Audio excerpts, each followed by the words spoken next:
فقراء میں چاہو حشمت کی خواہش پیدا نہیں ہوتی، تباہ و خراب نہیں ہوتے، اس لیے کہ بادشاہوں کا ظلم بے علمی کی وجہ سے، علماء میں طمع بددیانتی کی وجہ سے اور فقراء میں چاہو حشمت کی خواہش بے توکلی کی وجہ سے پیدا ہوتی ہے۔ لہٰذا بے علم بادشاہ، بددیانت عالم اور بے توکل فقیر بہت برے ہوتے ہیں۔ لوگوں میں خرابیوں کا ظہور اور برائیوں کا صدور انہی تینوں گروہوں سے رونما ہوتا ہے۔ نمبر 44، حضرت ابو سعید احمد بن عیسیٰ حرازی رحمۃ اللہ علیہ طریقت کے اماموں میں سے ایک بزرگ، سفینہ توکل و رضا، سالک طریق فنا حضرت ابو سعید احمد بن عیسیٰ حرازی رحمۃ اللہ علیہ ہیں، جو احوال مریداں کی زبان اور طالبان اوقات کے برہان تھے۔ سب سے پہلے جس نے طریقت و بقا و فنا کی تعریف لفظوں میں کی وہ آپ ہی تھے۔ آپ کے مناقب، عمدہ ریاضتیں اور اس کے نکتے مشہور ہیں، ان سے کتابیں بھری پڑی ہیں۔ آپ کا کلام اور آپ کے رموز و اشارات بلند ہیں۔ حضرت ذوالنون مصری، بشر حافی اور سری سختہ رحمہ اللہ کی صحبت اٹھائی۔ آپ کا ارشاد ہے کہ رسول اللہ صلی اللہ علیہ وسلم نے فرمایا، اللہ تعالیٰ نے دلوں کو اس خاصیت پر پیدا فرمایا ہے کہ جو اس پر احسان کرتا ہے اس کا دل محبت کے ساتھ اس کی طرف مائل ہوتا ہے۔ مجھے ایسے دل پر تعجب ہوتا ہے جو یہ دیکھنے کے باوجود کہ اللہ تعالیٰ کے سوا کوئی احسان کرنے والا نہیں، مگر وہ خلوص دل سے خدا کی طرف مائل نہ ہو۔ حقیقت یہ ہے کہ وہی احسان کرتا ہے جو ایمانوں یعنی جانوں کا حقیقی مالک ہو۔ احسان کی تعریف یہ ہے کہ صاحب احتیاج کے ساتھ بھلائی کی جائے، اور جو خود دوسرے کا احسان مند ہے وہ بھلا کسی دوسرے پر کیا احسان کرے گا، چونکہ حقیقی ملکیت اور حقیقی بادشاہت اللہ تعالیٰ ہی کو حاصل ہے، اور اسی ہی کی ذات ایسی ہے جو کسی دوسرے کے احسان سے بے نیاز ہے۔ جب بندگان خدا منعم و محسن کے انعام و احسان کے اس معنی کو دیکھتے ہیں اور سمجھتے ہیں تو ان کے قلوب صافیہ مکمل طور پر اس کی محبت میں غرق ہو جاتے ہیں اور وہ ہر غیر سے کنارہ کش رہتے ہیں۔ نمبر 45، حضرت علی بن محمد اصفہانی رحمۃ اللہ علیہ طریقت کے اماموں میں ایک بزرگ، شاہ محققان، دل مریداں حضرت ابو الحسن علی بن محمد اصفہانی رحمۃ اللہ علیہ ہیں۔ یہ بھی کہا گیا ہے کہ حضرت علی بن محمد جو اکابر مشائخ میں سے تھے، اور ان سے حضرت جنید بغدادی کی لطیف مطابقت ہوئی، اور عمرو بن عثمان مکی ان کی زیارت کو اصفہان تشریف لے گئے۔ وہ ابو تراب کے مصاحب حضرت جنید کے رفیق خاص تھے۔ واللہ عالم۔ غرض یہ کہ آپ ممدوح مشائخ، ریاضت و ریاضت سے آراستہ اور فتنہ و آفت سے محفوظ تھے۔ حقائق و معاملہ میں عمدہ زبان اور دقائق و اشارات میں لطیف بیان کے حامل تھے۔ آپ کا ارشاد ہے کہ بارگاہ قدسی میں حضوری یقین سے افضل ہے، اس لیے حضور دل میں جاگزین ہوتا ہے، اس میں غفلت جائز نہیں، اور یقین میں خطرے ہیں، کبھی ہو کبھی نہ ہو، لہٰذا حاضر رہنے والے حضور میں رہتے ہیں اور یقین کرنے والے چوکٹ پر۔ نیز آپ کا ارشاد ہے، آدم علیہ السلام سے قیامت تک لوگ یہی کہتے رہے اور کہتے رہیں گے کہ ہائے دل، ہائے دل، لیکن میں ایسے شخص کو دیکھنا پسند کرتا ہوں جو یہ کہے کہ دل کیا ہے، یہ دل کیسا ہوتا ہے، لیکن میں نے ایسا شخص ابھی تک نہیں دیکھا۔ عام لوگ گوشت کے لوتھڑے کو دل کہتے ہیں، تو وہ پاگلوں، دیوانوں اور بچوں میں بھی ہوتا ہے۔ اگر وہ دل نہیں ہے تو پھر دل کیا ہے؟ جسے بجز لفظوں کے نہیں سنتا، یعنی اگر عقل کو دل کہیں تو وہ دل نہیں ہے، اور اگر روح کو دل کہیں تو وہ بھی دل نہیں ہے، اگر علم کو دل کہیں تو وہ بھی نہیں۔ مطلب یہ ہے کہ شواہد حق کا قیام جس دل سے کیا جاتا ہے وہ لفظ و بیان میں ہے، لیکن ظاہر میں اس کا کوئی وجود نہیں۔ نمبر 46، حضرت ابو الحسن محمد بن اسماعیل خیر النساج رحمۃ اللہ علیہ طریقت کے اماموں میں ایک بزرگ، شیخ اہل تسلیم، طریق محبت میں مستقیم، حضرت ابو الحسن محمد بن اسماعیل خیر النساج رحمۃ اللہ علیہ ہیں۔ حضرت ابو الحسن محمد بن اسماعیل خیر النساج رحمۃ اللہ علیہ، جو اپنے زمانہ میں بزرگان مشائخ میں سے اور معاملات میں عمدہ زبان اور مہذب بیان رکھتے تھے، طویل عمر پائی۔ حضرت شبلی اور حضرت ابراہیم خواص رحمہ اللہ نے آپ کی مجلس میں توبہ کی اور حضرت شبلی کو حضرت جنید بغدادی کی خدمت میں احترام و عزت کے ساتھ بھیج دیا۔ آپ حضرت سری سکتہ رحمۃ اللہ علیہ کے مرید تھے۔ حضرت ابو الحسن نوری کے ہم زمانہ اور حضرت جنید بغدادی کے نزدیک قابل احترام شخص تھے۔ حضرت ابو حمزہ نے آپ کی خیر خواہی کی۔ آپ کو خیر النساج کہنے کی وجہ یہ ہے کہ آپ اپنی جائے ولادت سامرا سے باراد حج روانہ ہوئے۔ جب کوفہ سے گزر ہوا تو شہر پناہ کی دیوار پر ایک ریشم بنانے والے نے آپ کو پکڑ لیا اور کہنے لگا تو میرا غلام ہے اور تیرا نام خیر ہے۔ آپ نے اس معاملہ میں قضاء و قدر کا ہاتھ دیکھا تو اس سے تعرض نہ کیا، یہاں تک کہ سالہ سال اس کے ساتھ کام کرتے رہے۔ جب بھی وہ پکارتا کہ اے خیر تو جواب دیتے کہ حاضر ہوں، حتیٰ کہ وہ شخص اپنے کیے پر شرمسار ہوا اور آپ سے کہنے لگا کہ میں نے غلطی کی ہے، تم میرے غلام نہیں ہو، اب تم جاؤ۔ پھر آپ وہاں سے چل کر مکہ مکرمہ آئے اور اس درجہ و مقام تک رسائی پائی۔ حضرت جنید بغدادی رحمۃ اللہ علیہ فرماتے ہیں کہ خیر خیرنا، ہمارا خیر بہت اچھا ہے۔ آپ اسے پسند کرتے تھے کہ لوگ آپ کو خیر سے پکاریں۔ آپ فرمایا کرتے تھے کہ یہ جائز نہیں ہے کہ ایک مسلمان نے میرا نام خیر رکھا، میں اسے بدل دوں۔ جب آپ کی وفات کا وقت قریب آیا تو شام کی نماز کا وقت تھا۔ جب موت کی بے ہوشی میں آنکھ کھولی تو ملک الموت کے سوا کچھ نظر نہ آیا۔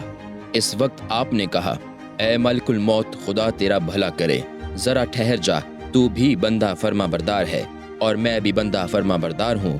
تجھے جو حکم دیا گیا ہے تو اسے ترک نہیں کر سکتا، یعنی تم روح ضرور قبض کرو گے، اور جو حکم مجھے دیا گیا ہے میں بھی اسے نہیں چھوڑ سکتا، یعنی شام کی نماز ضرور ادا کروں گا۔ لہٰذا تم مجھے اتنی مہلت دو کہ میں فرمان الہی بجا لاؤں، پھر میں تمہیں اجازت دے دوں گا کہ تم بھی خدا کا حکم بجا لاؤ۔ اس کے بعد آپ نے پانی طلب فرمایا، وضو کر کے نماز ادا کی اور جان جانے آفرین کے سپرد کر دی۔ اسی رات لوگوں نے خواب میں آپ کو دیکھا تو انہوں نے آپ سے پوچھا کہ خدا نے آپ کے ساتھ کیا سلوک کیا۔ آپ نے فرمایا یہ بات مجھ سے نہ پوچھو، کیونکہ میں نے تمہاری دنیا سے رہائی پائی ہے۔ آپ کا ارشاد ہے کہ اللہ نے مقتیوں کے سینہ کو نور و یقین سے بھر دیا ہے اور مسلمان کی آنکھوں کو حقائق ایمان کے نور سے منور فرما دیا ہے۔ مطلب یہ ہے کہ مقتیوں کے لیے یقین کے سوا کوئی چارہ نہیں، ان کا دل نور یقین کے لیے کھولا گیا ہے، اور مومن کو ایمان کے حقائق کے سوا کوئی چارہ نہیں، ان کی عقلوں کی بصیرتوں کو نور ایمان سے روشن کر دیا گیا ہے۔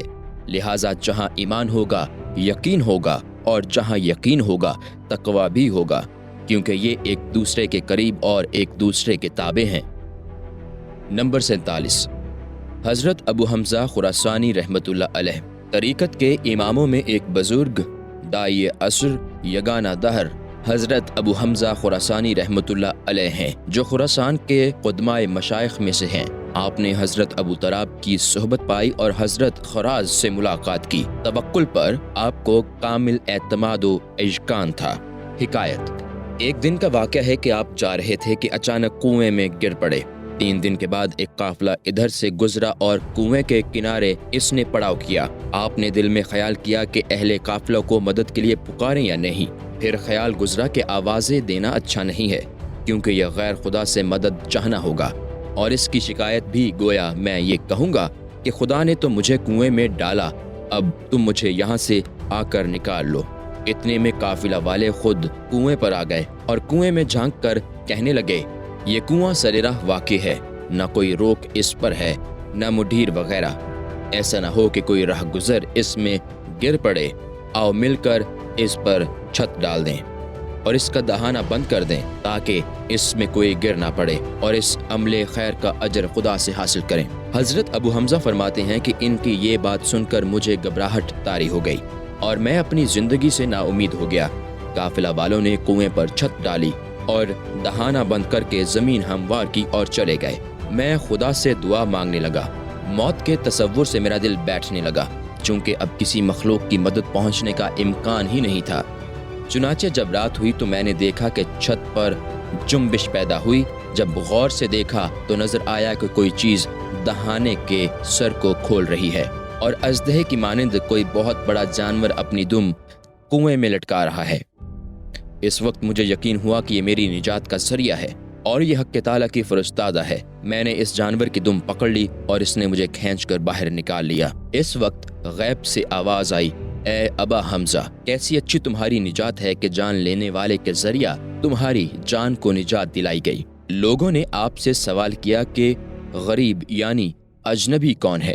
آپ نے فرمایا وہ شخص ہے جو الفت و محبت الہی سے پریشان و وارفتہ ہو۔ درویش کے لیے دنیا و آخرت میں کوئی وطن نہیں ہے اور وطن کے سوا الفت کرنا وحشت ہے۔ جب درویش کی الفت مخلوق سے منقطع ہو گئی تو وہ ہر ایک سے وحشت زدہ ہوگا۔ اس کی یہ حالت غربت کہلائے گی۔ یہ بہت بلند درجہ ہے۔ واللہ عالم۔ نمبر 48، حضرت ابو العباس احمد بن مسروق رحمۃ اللہ علیہ۔ طریقت کے اماموں میں ایک بزرگ داعی مریداں بحکم فرمان الہی حضرت ابو العباس احمد بن مسروق رحمۃ اللہ علیہ ہیں، جو خراسان کے اجلا مشائخ و اکابر میں سے ہیں، اور تمام اولیاء آپ کے زمین پر اوتاد ہونے پر متفق ہیں۔ آپ نے قطب المدار علیہ کی صحبت پائی۔ لوگوں نے آپ سے قطب المدار علیہ کی بابت پوچھا کہ وہ کون ہے۔ آپ نے اس کی وضاحت نہیں فرمائی، البتہ اشارات سے پتہ چلتا ہے کہ اس سے آپ کی مراد حضرت جنید بغدادی رحمۃ اللہ علیہ ہیں۔ آپ نے 40 صاحب تمکین اولیاء کی خدمت کی اور ان سے استفادہ کیا۔ ظاہری و باطنی علوم میں آپ کو کمال دسترس حاصل تھا۔ آپ کا ارشاد ہے کہ یعنی خوشی و مسرت خدا کے سوا کسی اور سے ہے تو اس کی یہ خوشی دائمی غم کا وارث بناتی ہے، اور جس کا لگاؤ خدا کی خدمت و عبادت سے نہ ہو تو اس کا یہ لگاؤ دائمی وحشت کا ورثہ دیتی ہے، اس لیے کہ خدا کے سوا ہر چیز فانی ہے، اور جس کی خوشی فانی چیز سے ہوگی تو جب وہ چیز فنا ہو جائے گی تو اس کے لیے بجز حسرت و غم کے کچھ نہ رہے گا، اور غیر خدا کی خدمت حقیر شے ہے۔ جس وقت اشیاء مخلوق کی دنایت اور خواری ظاہر ہوگی تو اس کے لیے اس سے انس و محبت رکھنا موجب و وحشت و پریشانی ہوگا، لہٰذا غیر اللہ پر نظر رکھنے ہی سے سارے جہان میں غم و پریشانی ہے۔ واللہ عالم۔ نمبر 49، حضرت ابو عبداللہ بن احمد اسماعیل مغربی رحمۃ اللہ علیہ۔ طریقت کے اماموں میں ایک بزرگ استاذ متوکلان شیخ محققان حضرت ابو عبداللہ بن احمد اسماعیل مغربی رحمۃ اللہ علیہ ہیں، جو بزرگان سلف اور اپنے زمانہ کے مقبول اساتذہ میں سے تھے۔ مریدوں کی خوب نگہبانی فرماتے تھے۔ حضرت ابراہیم خواص اور ابراہیم شیبانی رحمہ اللہ دونوں آپ کے مرید تھے۔ آپ کا کلام عالی اور براہین واضح ہیں۔ خلوت نشینی میں کامل تر تھے، اور آپ کا ارشاد ہے کہ میں نے دنیا سے زیادہ منصف چیز نہیں دیکھی۔ اگر تم اس کی خدمت کرو تو وہ تمہاری خدمت کرے گی، اگر تم اسے چھوڑ دو تو وہ تمہیں چھوڑ دے گی۔ مطلب یہ ہے کہ جب تک تم دنیا کے طلب میں رہو گے وہ تمہاری طلب میں رہے گی، اور جب اسے چھوڑ کر خدا کے طالب بن جاؤ گے تو وہ تمہیں چھوڑ دے گی، اور اس کا خطرہ تمہارے دل میں نہ رہے گا۔ لہٰذا جو صد کے دل سے دنیا سے کنارہ کش ہوتا ہے وہ اس کے شر سے محفوظ رہتا ہے۔ واللہ عالم۔ نمبر 50، حضرت ابو علی بن الحسن بن علی جورجانی رحمۃ اللہ علیہ۔ طریقت کے اماموں میں سے ایک بزرگ شیخ زمانہ اپنے وقت کے یگانہ حضرت ابو علی بن الحسن بن علی جورجانی رحمۃ اللہ علیہ ہیں، جو اپنے زمانہ میں بے مثل تھے۔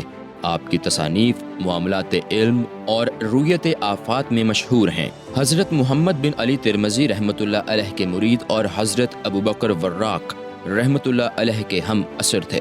حضرت ابراہیم سمرقندی آپ ہی کے مرید تھے۔ آپ کا ارشاد ہے کہ تمام مخلوق غفلت کے میدانوں میں محض ظن و گمان پر اعتماد کر کے بھاگی چلی جا رہی ہے، اور وہ اپنے خیال میں سمجھ رہے ہیں کہ وہ حق پر ہیں، اور جو کچھ وہ کر رہے ہیں وہ کشف سے کر رہے ہیں۔ آپ کے ارشاد کا مطلب یہ ہے کہ سب کچھ طبیعت کے غرور اور نفس کی رعونت کی وجہ سے ہے، کیونکہ آدمی جاہل ہونے کے باوجود اپنی جہالت پر کامل اعتقاد رکھتا ہے۔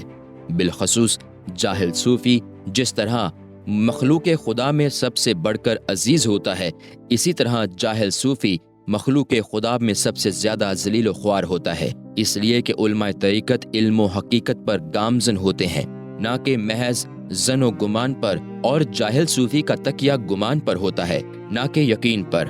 وہ غفلت کے میدانوں میں چرتے ہیں اور گمان یہ رکھتے ہیں کہ وہ ولایت کے میدانوں میں دوڑ رہے ہیں۔ ظن و گمان پر اعتماد ہوتا ہے اور خیال یہ کرتے ہیں کہ یقین پر ہیں۔ ظاہری رسموں پر ان کا عمل ہوتا ہے اور گمان یہ ہوتا ہے کہ وہ حقیقت پر ہیں۔ نفسانی خواہشات سے بولتے ہیں اور گمان یہ کرتے ہیں کہ یہ مکاشفہ ہے۔ آدمی کے دماغ سے ظن و گمان کا اخراج اس وقت تک ممکن نہیں جب تک کہ جلال حق یا جمال حق کا اسے دیدار نہ ہو جائے، کیونکہ اس کے جمال کے اظہار میں سب کچھ اسی کا دیکھتا ہے اور اس کا ظن و گمان فنا ہو جاتا ہے۔ کشف جلال میں خود کو بھی نہیں دیکھتا اور اس کا گمان سر بھی نہیں اٹھا سکتا۔ واللہ عالم۔ نمبر 51، حضرت ابو محمد بن احمد بن حسین حریری رحمۃ اللہ علیہ طریقت کے اماموں میں ایک بزرگ، باسط علوم، واضح رسوم طریقت حضرت ابو محمد بن الحسین حریری رحمۃ اللہ علیہ ہیں، جو حضرت جنید بغدادی رحمۃ اللہ علیہ کے محرم اسرار تھے۔ حضرت سہیل بن عبداللہ تستری کی صحبت پائی تھی۔ آپ تمام اقسام علوم کے عالم اور فقہ میں امام وقت تھے۔ اصول میں مہارت اور طریقت تصوف میں ایسا درجہ کمال حاصل تھا کہ حضرت جنید بغدادی سے آپ فرمایا کرتے تھے کہ میرے مریدوں کو ادب و ریاضت کی تعلیم دیا کریں۔ حضرت جنید رحمۃ اللہ علیہ کی عدم موجودگی میں آپ ان کے ولی عہد ہوتے اور ان کی جگہ تشریف رکھتے تھے۔ آپ کا ارشاد ہے، ایمان کا دوام، دین کا قیام اور بدن کی اصلاح کا انحصار 3 چیزوں پر ہے: قناعت، تقوی اور غذا کی حفاظت۔ جس نے خدا پر اکتفا کیا اور اسی پر قناعت کی، اس کے باطنی اسرار درست رہیں گے، اور جس نے خدا کی ممنوع چیزوں سے اجتناب کیا، اس کی سیرت عمدہ اور مضبوط ہو جائے گی، اور جس نے ناموافق غذا کھانے میں احتیاط برتی، اس کی طبیعت درست رہے گی۔ لہٰذا اکتفا و قناعت کا پھل صفائے معرفت ہے، اور تقوی کا نتیجہ پاکیزہ اخلاق سے مزین ہوتا ہے، اور غذا میں احتیاط کا ثمر تندرستی کا ضامن ہے۔ مطلب یہ ہے کہ جو اللہ تعالیٰ پر اکتفا کرتا ہے، اس کی معرفت پاک و صاف ہو جاتی ہے۔ جو معاملات میں تقوی کا دامن تھامے رہتا ہے، اس کی عادات و خصلت دنیا و آخرت میں عمدہ ہو جائے گی، جیسا کہ رسول اللہ صلی اللہ علیہ وسلم کا ارشاد ہے کہ جو رات میں نماز کی کثرت رکھتا ہے، اس کا چہرہ دن میں دمکتا چمکتا رہتا ہے۔ ایک حدیث میں وارد ہے کہ روز قیامت اہل تقوی اس شان سے لائے جائیں گے کہ ان کے چہرے منور نوری تخت پر جلوہ فگن ہوں گے، اور جو غذا میں احتیاط برتتا ہے، اس کا جسم بیماری سے اور اس کا نفس خواہشات سے محفوظ رہتا ہے۔ سماع و طاعت میں یہ کلام جامع ہے۔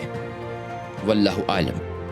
نمبر 52، حضرت ابو العباس احمد بن محمد بن سہل عاملی رحمۃ اللہ علیہ طریقت کے اماموں میں ایک بزرگ، شیخ اہل معاملہ، قد و اہل صفا، حضرت ابو العباس احمد بن محمد سہل عاملی رحمۃ اللہ علیہ ہیں، جو اپنے زمانہ میں بزرگ ترین اکابر مشائخ میں سے محرم اسرار تھے۔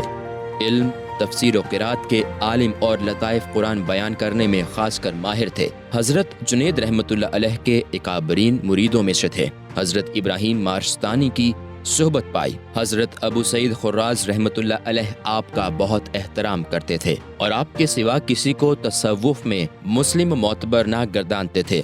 آپ کا ارشاد ہے کہ طبیعتوں کی مرغوبات سے چین و راحت پانے والا شخص درجات حقائق سے محروم رہ جاتا ہے، یعنی جو طبی مرغوب بات سے عیش و آرام حاصل کر لے گا، وہ حقیقت سے محروم رہے گا۔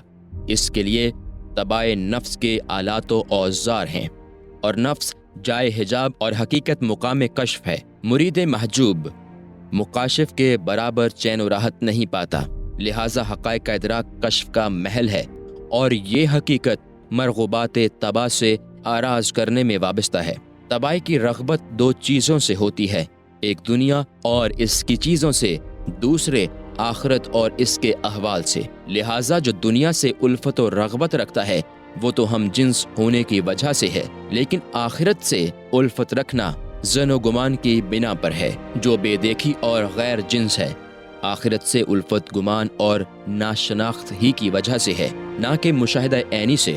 اگر حقیقت کی معرفت ہو جائے تو وہ اس جہان میں پگھل جائے، اور جب اس جہان میں پگھل جاتا ہے اور دنیا سے قطع تعلق کر لیتا ہے تو وہ طبع کی ولایت سے گزر جاتا ہے، پھر کہیں جا کر کشف حقائق کا درجہ حاصل ہوتا ہے، کیونکہ عاقبت کو فنائے طبع کے بغیر سکون نہیں ملتا۔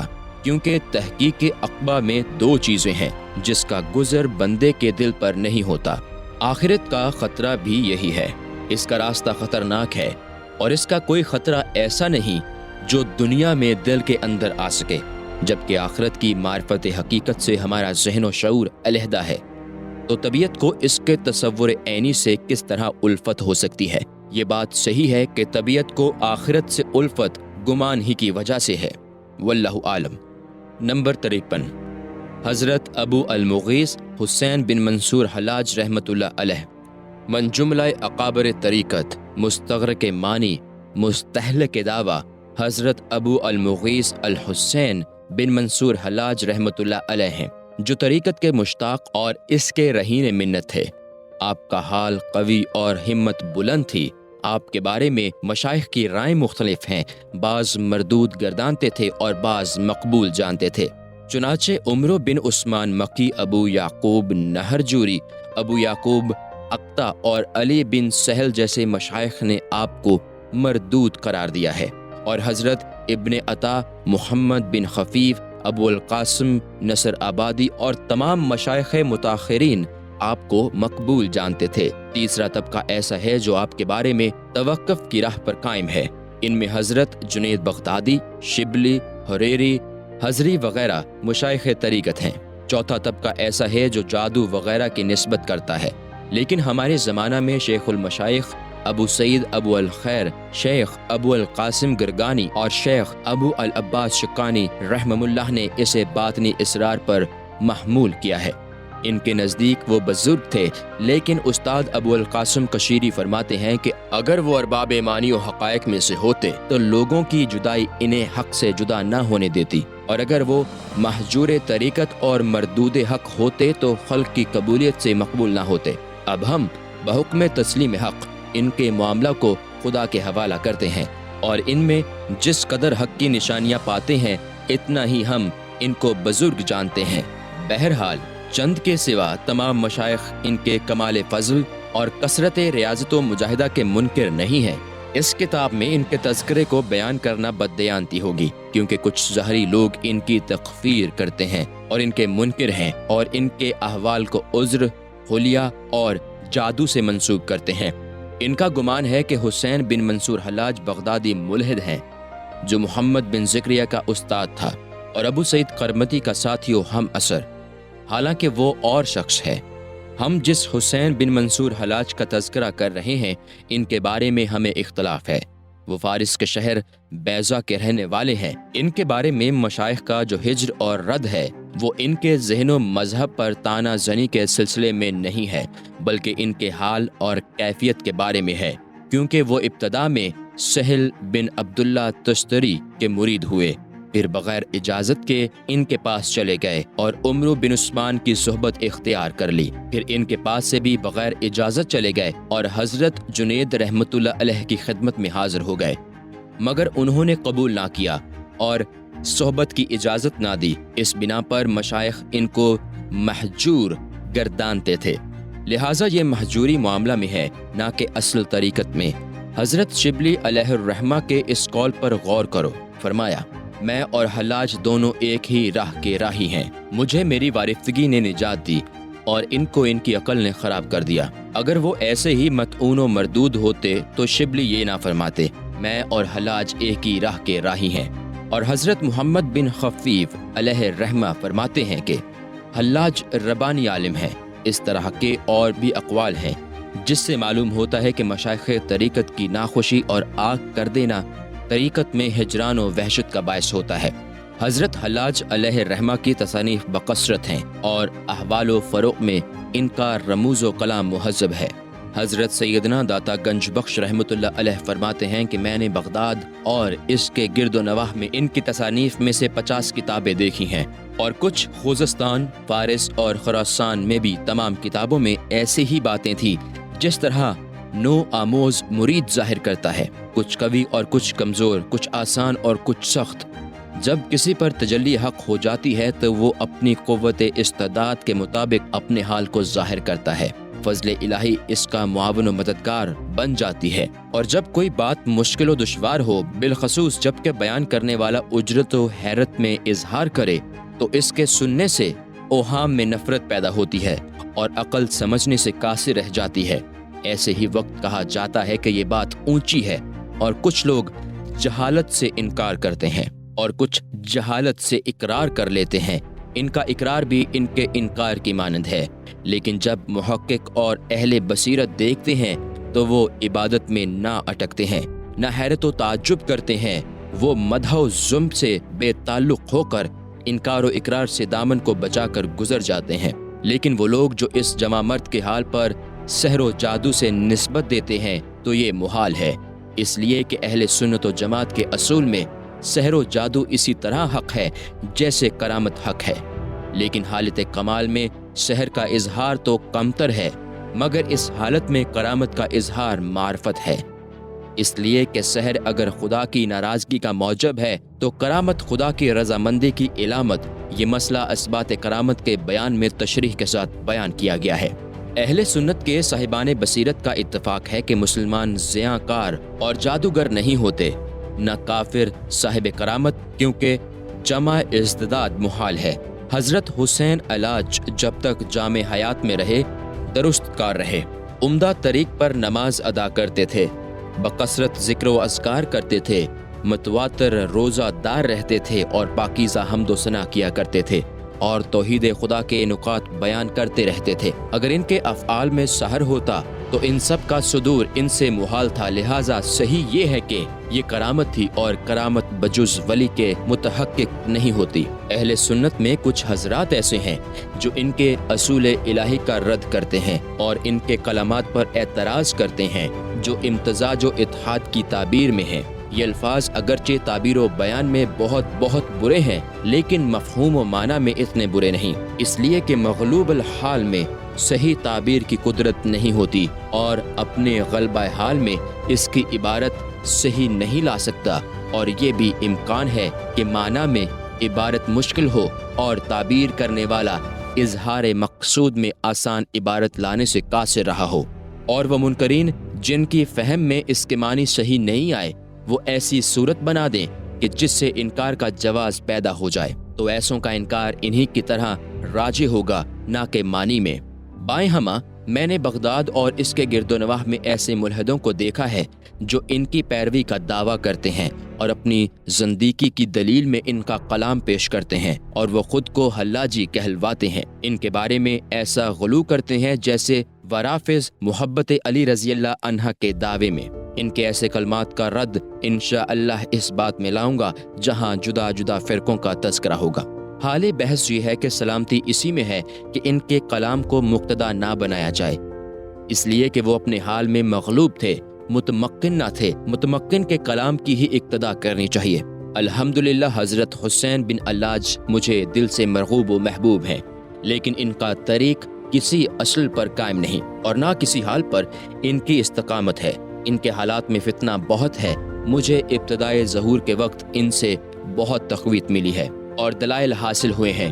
اس کتاب سے قبل میں نے ان کے کلام کی شرح لکھی ہے، اس میں دلائل و شواہد سے علو کلام اور ان کی صحبت حال کا اثبات کیا ہے، اور اپنی کتاب منہاج العابدین میں ان کی ابتدا ان کے انتہا کا تذکرہ کیا ہے۔ یہاں بھی اتنا تذکرہ کر دیا ہے کہ لہٰذا جس کے طریق کی اصل کو اتنے اعتراضات، اعترافات اور حلیوں سے ثابت کیا جائے، اس سے تعلق اور اس کی پیروی کیوں کی جائے؟ لیکن جو نفسانی خواہش کا پیروکار ہے، اسے راہ راست سے کیا تعلق؟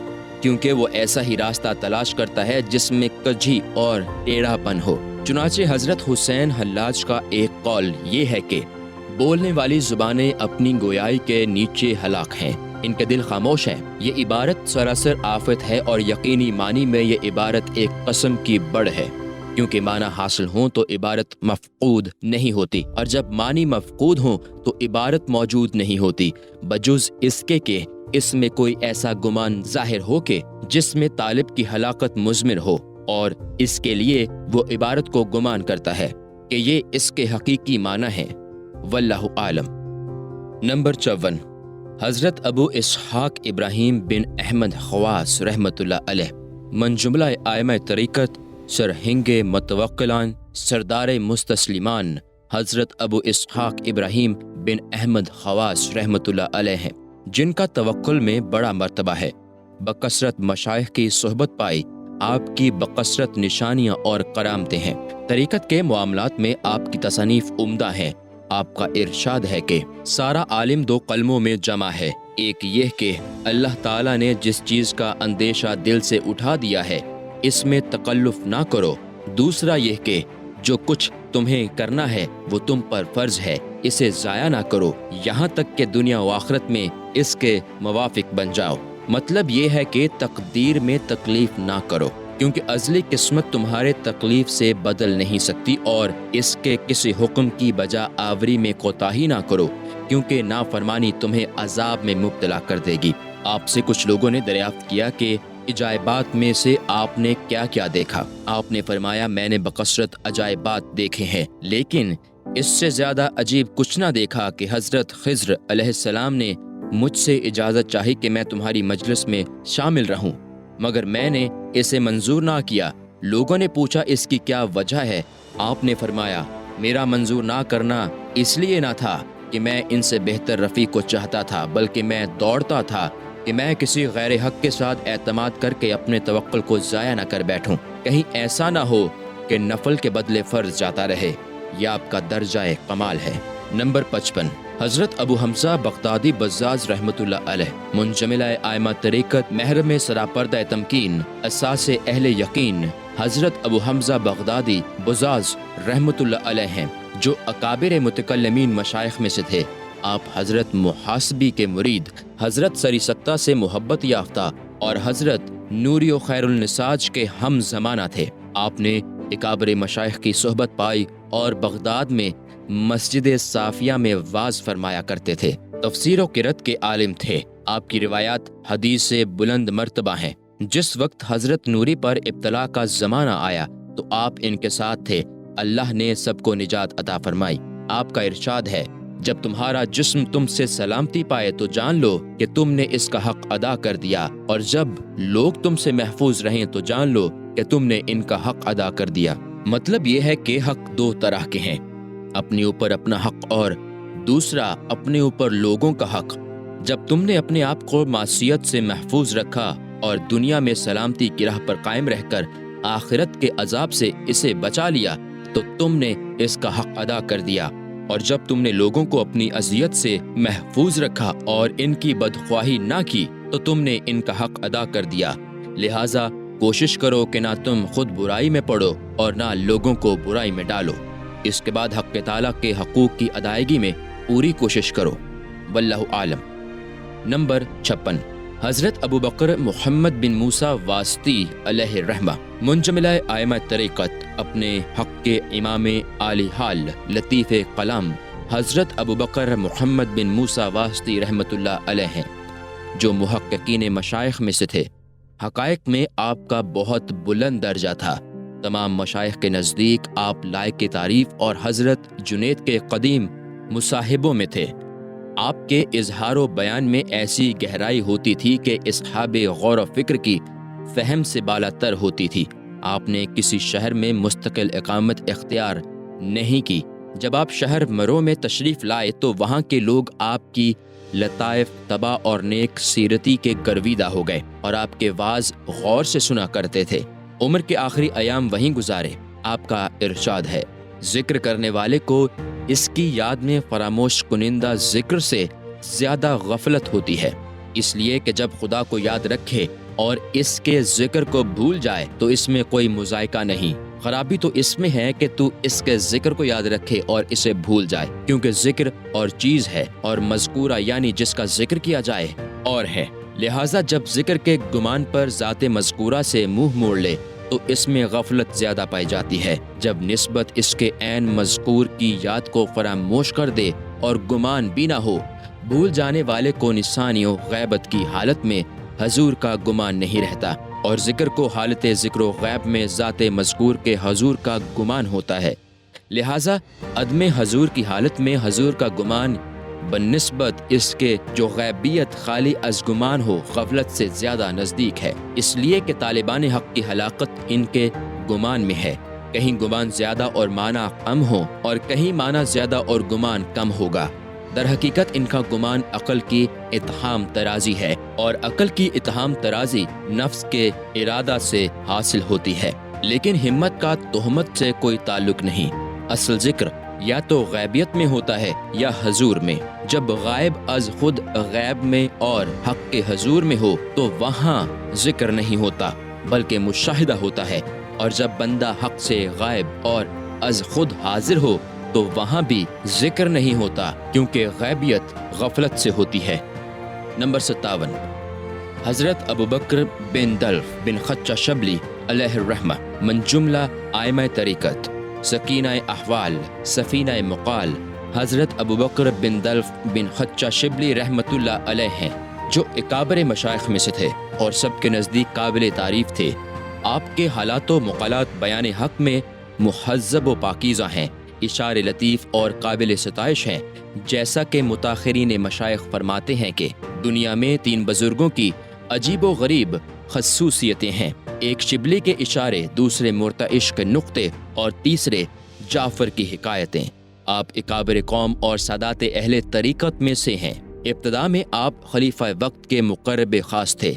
حضرت خیر النساج کی صحبت میں آپ نے توبہ کی اور حضرت جنید رحمۃ اللہ علیہ سے تعلق ارادت قائم کیا، بکثرت مشائخ سے ملاقاتیں کی۔ آپ نے ارشاد حق قل للمؤمنین یغضوا من ابصارہم النور 30 کی تفسیر میں فرمایا، اے نبی صلی اللہ علیہ وسلم، مسلمانوں کو یہ حکم پہنچا دو کہ وہ اپنی نگاہوں کو نیچا رکھیں، یعنی سروں کی آنکھوں کو نامحرموں کی طرف شہوت کے ساتھ دیکھنے سے بچائیں اور دلوں کی آنکھوں کو غیر اللہ کی طرف دیکھنے سے محفوظ رکھیں۔ مطلب یہ ہے کہ دل کی آنکھ کو انوار فکر سے محفوظ رکھو، اسے دیدار و مشاہدے کے سوا اور کسی سے سروکار نہ رکھو، لہٰذا خواہشات کی پیروی اور نامحرموں کی طرف نظر غفلت سے ہوتی ہے، اور غافلوں کے لیے اہانت آمیز مصیبت یہ ہے کہ وہ اپنے عیبوں سے جاہل ہوتے ہیں۔ جو شخص دنیا میں جاہل ہے وہ آخرت میں بھی جاہل ہوگا۔ حق تعالیٰ فرماتا ہے، من قان فی ہذہ اعمی فہو فی الآخرۃ اعمی۔ بنی اسرائیل آیت 76۔ جو اس جہان میں اندھا ہے وہ آخرت میں بھی اندھا ہوگا۔ در حقیقت جب تک اللہ تعالیٰ کسی کے دل سے شہوانی خیالات کو دور نہ فرمائے، اس وقت تک سر کی آنکھیں اس کے غوامض سے محفوظ نہیں ہوتی، اور جب تک اللہ تعالیٰ اپنی محبت اور اپنا ارادہ کسی کے دل میں جاگزین نہ کرے، اس وقت تک دل کی آنکھیں غیر کے نظارے سے محفوظ نہیں رہتی۔ آپ بیان کرتے ہیں کہ ایک دن میں بازار گیا تو لوگ کہنے لگے، ھذا مجنون، یہ پاگل ہے۔ میں نے ان کو جواب دیا، میں تمہارے نزدیک پاگل ہوں اور تم میرے نزدیک ہوشیار ہو، لہٰذا اللہ تعالیٰ میرے جنون کو اور زیادہ کرے اور تمہاری صحبت کو اور بڑھائے، کیونکہ میرا جنون شدت محبت میں ہے اور تمہاری صحبت قوی غفلت کی وجہ سے ہے، لہٰذا اللہ تعالیٰ میری دیوانگی کو بڑھائے تاکہ اس سے میری قربت اور زیادہ ہو، اور تمہاری ہوشیاری اور زیادہ کرے تاکہ اس سے اور زیادہ دوری ہو جائے۔ یہ فرمان غیرت مندی کی وجہ سے ہے تاکہ آدمی ایسا نہ بنے کہ وہ صحبت و دیوانگی میں فرق نہ کر سکے۔ واللہ عالم۔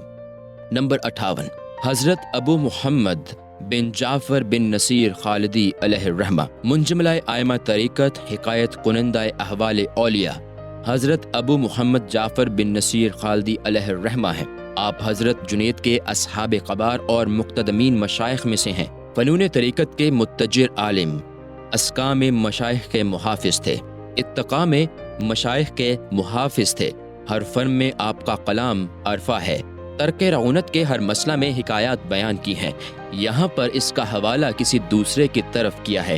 آپ کا ارشاد ہے، متوکل وہ ہے کہ اس کے دل میں وجود اور عدم برابر ہوں۔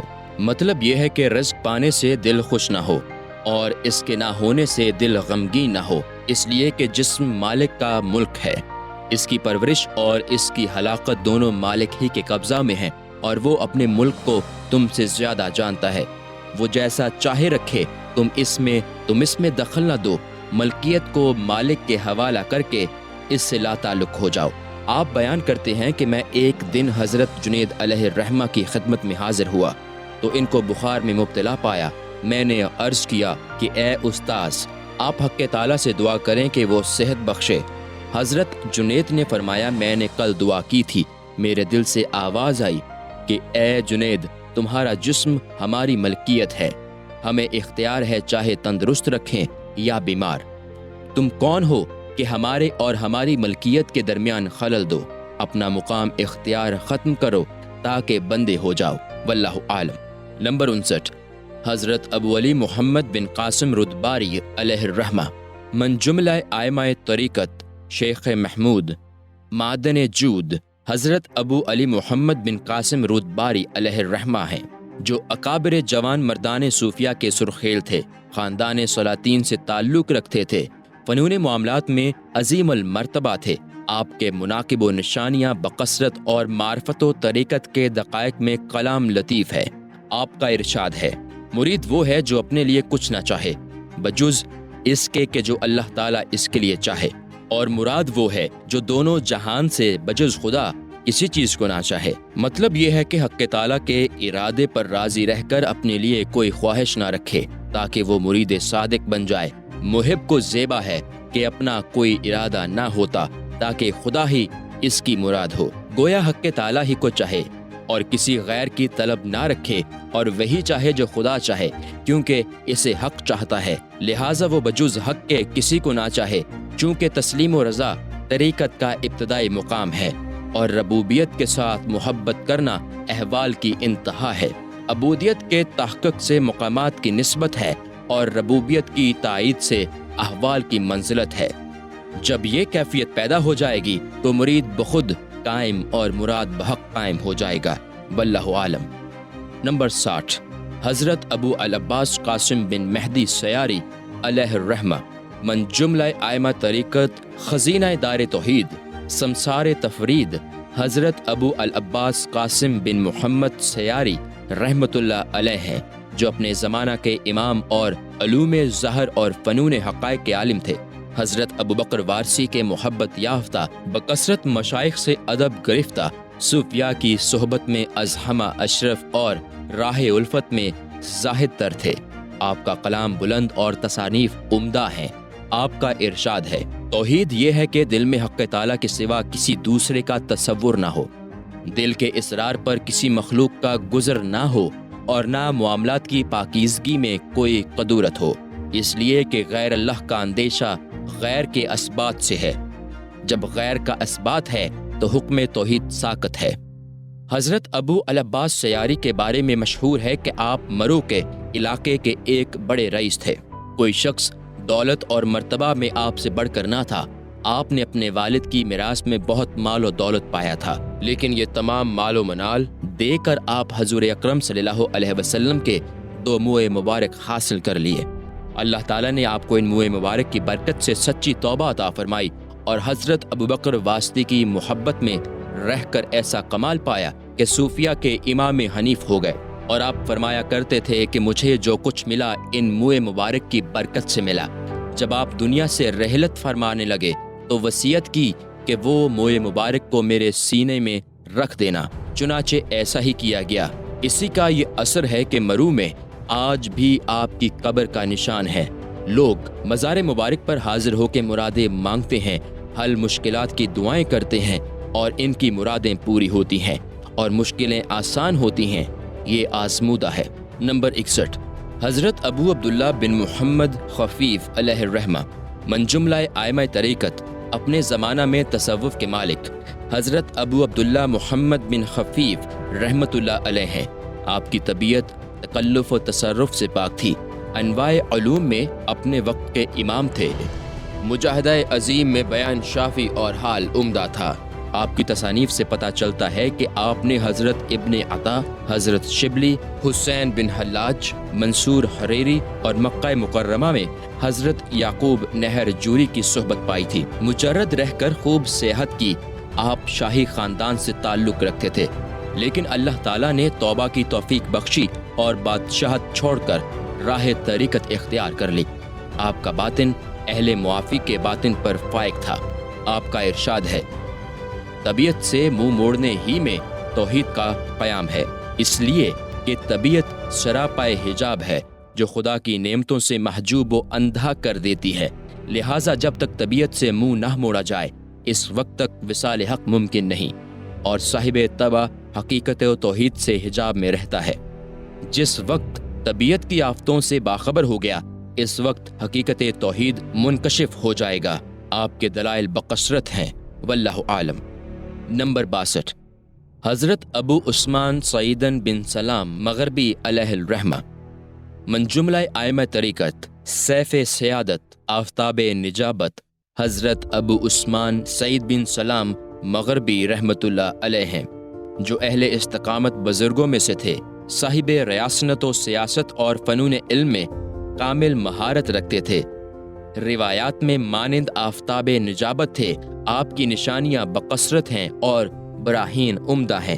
آپ کا ارشاد، جو درویشوں کی صحبت پر تونگروں کی ہم نشینی کو ترجیح دیتا ہے اللہ تعالیٰ اسے دل کی موت میں مبتلا کر دیتا ہے، اس لیے کہ جب درویشوں کی مجلس کے مقابلہ میں تونگروں کی صحبت اختیار کرے گا تو اس کا دل حاجت کی موت سے آپ ہی مر جائے گا اور اس کا جسم وہم و گمان میں گرفتار ہو جائے گا، جبکہ مجلس چھوڑنے کا نتیجہ دل کی موت ہے، تو صحبت سے اعراض کا کیا انجام ہوگا؟ ان مختصر کلمات میں صحبت اور مجاسنت کا فرق ظاہر ہے، واللہ عالم۔ نمبر 63، حضرت ابو القاسم ابراہیم بن محمد بن محمود نصر آبادی علیہ الرحمہ، من جملہ ائمہ مقتدمین، صوفیاء کے صف کے بہادر، عارفوں کے احوال کے معبر، حضرت ابو القاسم ابراہیم بن محمد بن محمود نصر آبادی رحمۃ اللہ علیہ ہیں۔ جس طرح نیشا پور میں خوارزم بادشاہ تھے اور شاہ پور میں ہمویہ بادشاہ گزرے ہیں، اسی طرح آپ نیشا پور میں بلند مرتبہ پر فائز تھے۔ فرق یہ تھا کہ وہ دنیا کی عزت رکھتے تھے اور آپ آخرت کی عزت سے مالا مال۔ آپ کا کلام انوکھا اور نشانیاں بہت ہیں۔ حضرت شبلی علیہ الرحمہ کے مرید اور متاخرین اہل خراسان کے استاذ تھے۔ اپنے زمانے میں ہر فن میں عالم و اوار تھے۔ آپ کا ارشاد ہے، یعنی تم دو نعمتوں کے درمیان ہو، ایک نسبت حضرت آدم کی طرف ہے اور دوسری نسبت حق تعالیٰ کی طرف ہے۔ جب تم آدم کی طرف منسوب ہوتے ہو تو شہوت کے میدانوں میں اور آفت کی غلط جگہوں اور مقامات میں داخل ہو جاتے ہو، تو یہی وہ نسبت ہے جس سے تمہارا بشر ہونا ثابت ہے۔ اس نسبت کے لحاظ سے اللہ تعالیٰ نے فرمایا، ابن آدم بڑا جفاکار اور ناعاقبت اندیش واقع ہوا ہے۔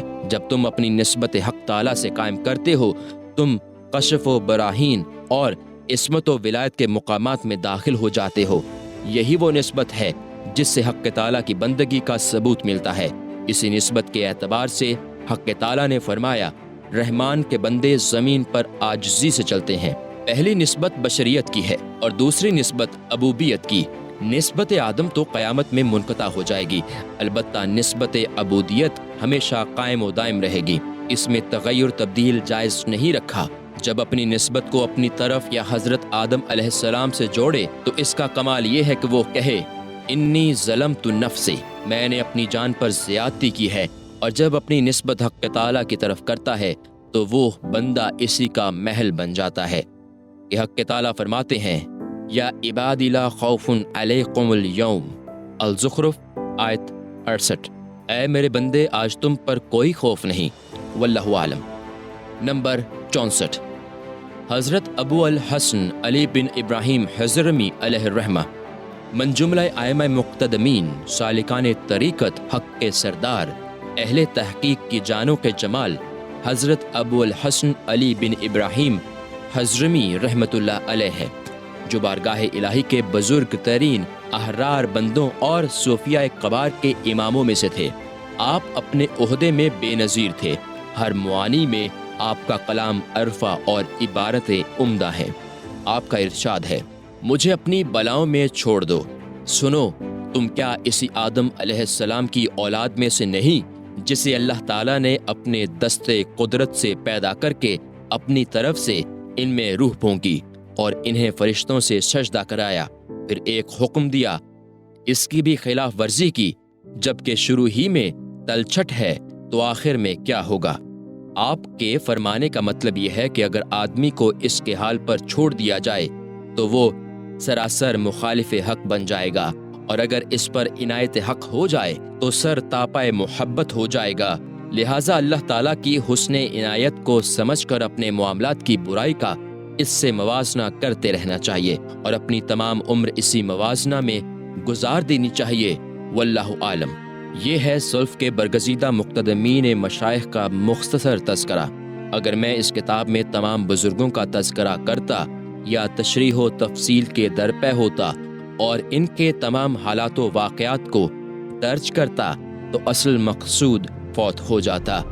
طوالت کے خوف سے اسی پر اکتفا کیا جاتا ہے۔ اب کچھ متاخرین صوفیہ کا تذکرہ شامل کرتا ہوں۔